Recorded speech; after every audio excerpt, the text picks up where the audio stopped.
best. Balls should be flying off these bats right and left. 1 run. San Francisco wins the game 1-0. LA shut out on opening day. Ugh, this does not. I don't know what is going on in Los Angeles, but if I am him, I am trying to get out of town as fast as I can. There's a lot of teams who are on the come up.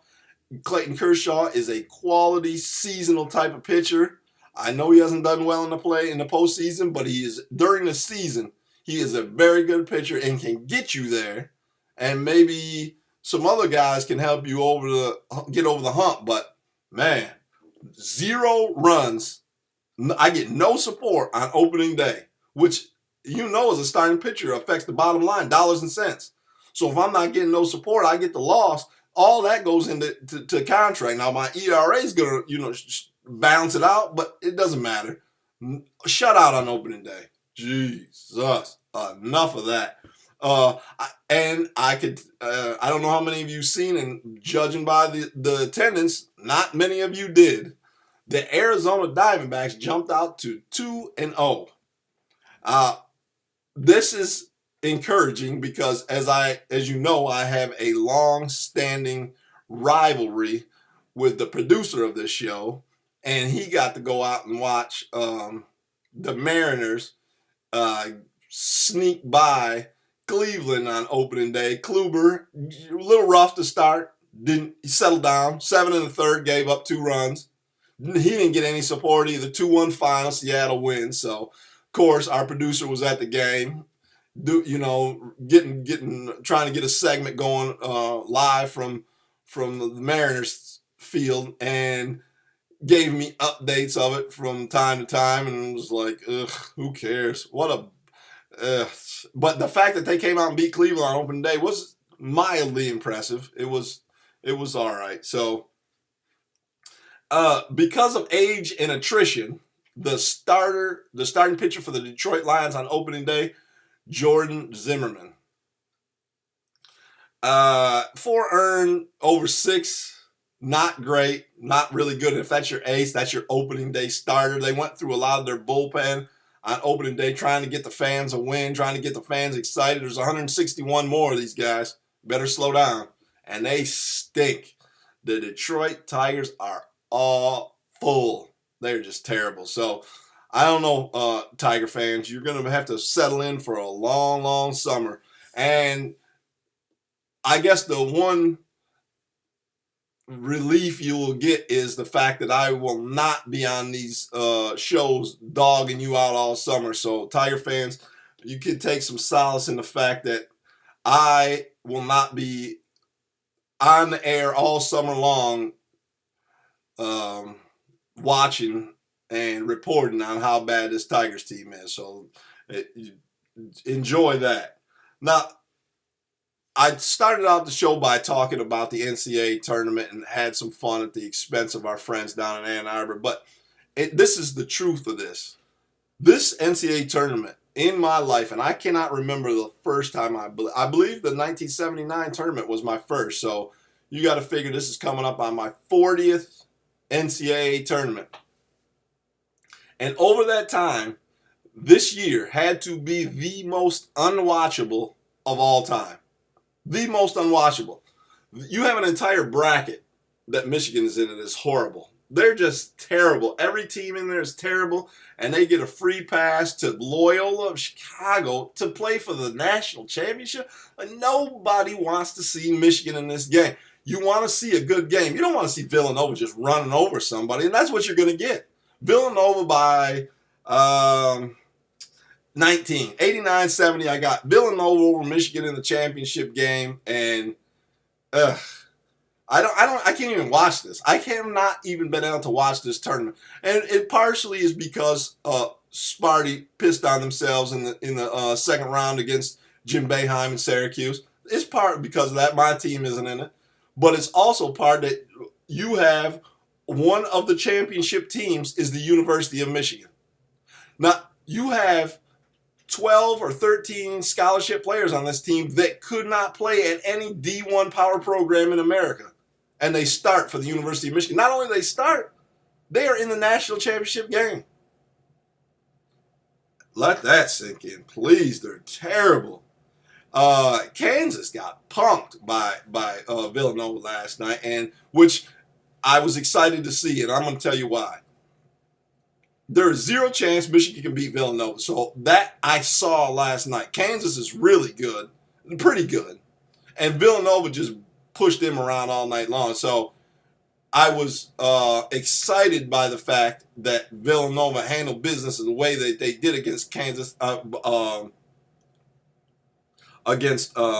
Kansas, and now they're fresh and rested, and they can just take it out on Beeline and those Wolverines, and back to reality again. Always a bridesmaid for the University of Michigan and their basketball program. You know, you don't want to know what's funny about this. Their football team is inept and doesn't factor in any postseason games.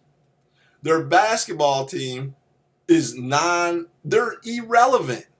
But this is the problem with the University of Michigan. It isn't the university itself. It is their doucher fans that are like, listen, I don't care. I'm going to close up the trailer and we are going to the Final Four, you know? It's that type of nonsense, you know? I took off a week and a half from Walmart as a greeter so that I could go support, go blue, you know? You can't even go to the dentist. They're talking about go blue. Knock it off. Train wreck in Ann Arbor.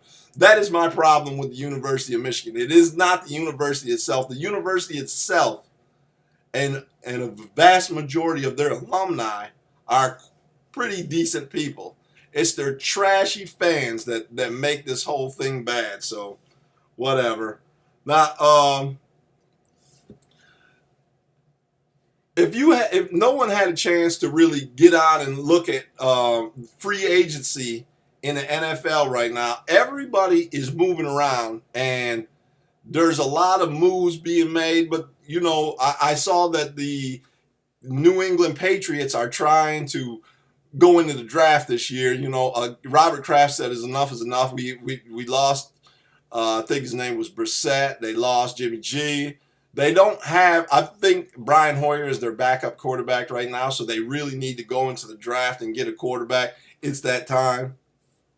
So when they start making this front office decisions like that, I think that the writing's on the wall for Bill Belichick and for Tom Brady. The ownership group knows it's time. We need to go in another direction soon, because he's not going to Tom Terrific isn't going to be able to do this forever. So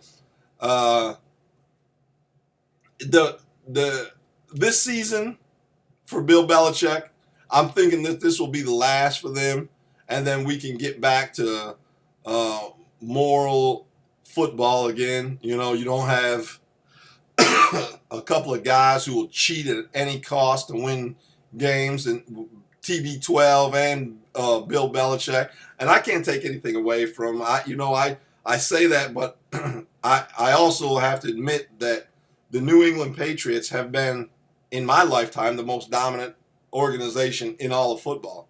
In my life. I wanted to say the Dallas Cowboys, excuse me, but 5 Super Bowls in less than a 20-year period means that's a dynasty, you know, and so no one else has been able to match them. You've had Pittsburgh throw in a couple, you know, that no one has been able to match the New England Patriots, and I believe that reign is coming to an end. Bill Belichick is not used to losing. He's going to have to slide to the side. TB12 is running. He's on borrowed time right now, being 40 or 41, however old he is.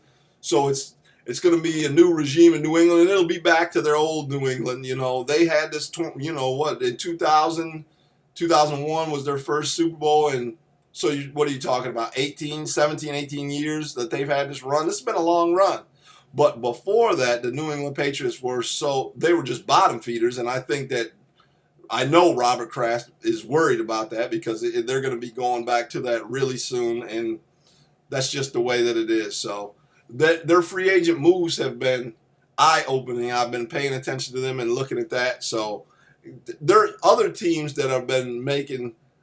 There haven't been a lot of big news, but we're less than a month out from the draft. So that's really what's dominating the headlines right now is this NFL draft, and it is loaded with talent. And you know, the 83 draft with all those quarterbacks, people always talk about it, but this draft with the amount of talent at top to bottom, the type of talent that's in this draft right here, could very well be one of the best drafts of all time.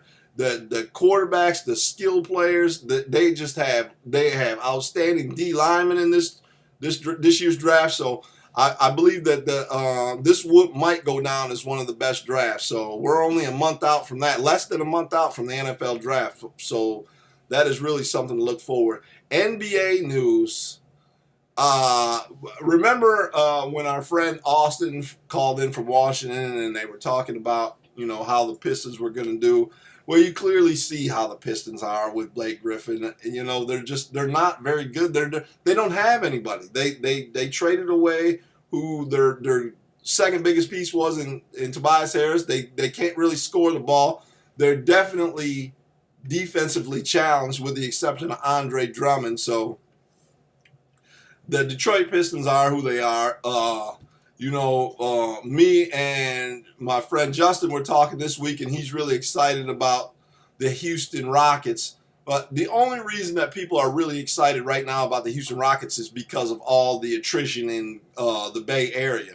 Because you got a bad ankle in Steph Curry, and you got a knee with Draymond Green. You got a rib with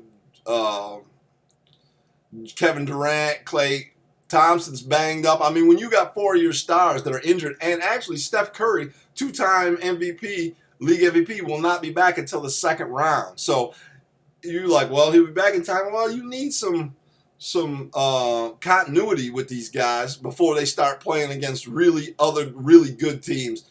So I'm a little worried, and I say worried kind of tongue-in-cheek because I don't care if Golden State wins. I really don't care who wins the NBA as long as I'm entertained.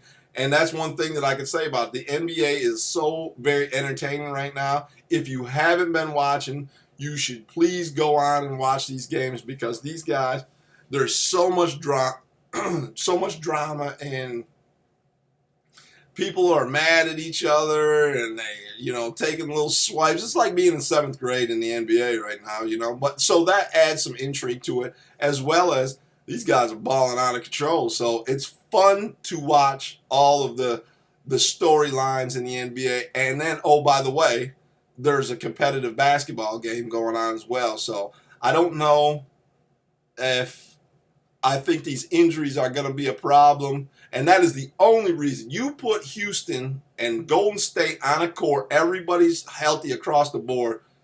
Houston maybe wins one game at home. Maybe. They just cannot compete with them. Clint Capella? Come on. You got 4 legitimate stars. Klay Thompson, Steph Curry, Kevin Durant, and Draymond Green. Those are 4 mega superstars. So I need you to really think about that, Justin, before you start thinking that. Remember this. The Justin who predicted that the Houston Rockets are the best team in basketball is also the one who hosted his bracket and came in last place. Literally no one worse. Last place in his own bracket. And I believe his moniker or his call sign for the tournament was, "The champ is back." Whatever. So I don't think anyone's going to be listening to Justin anytime soon. Lots of stuff going on in the NBA. So if you haven't watched it, please do so. Hey, listen,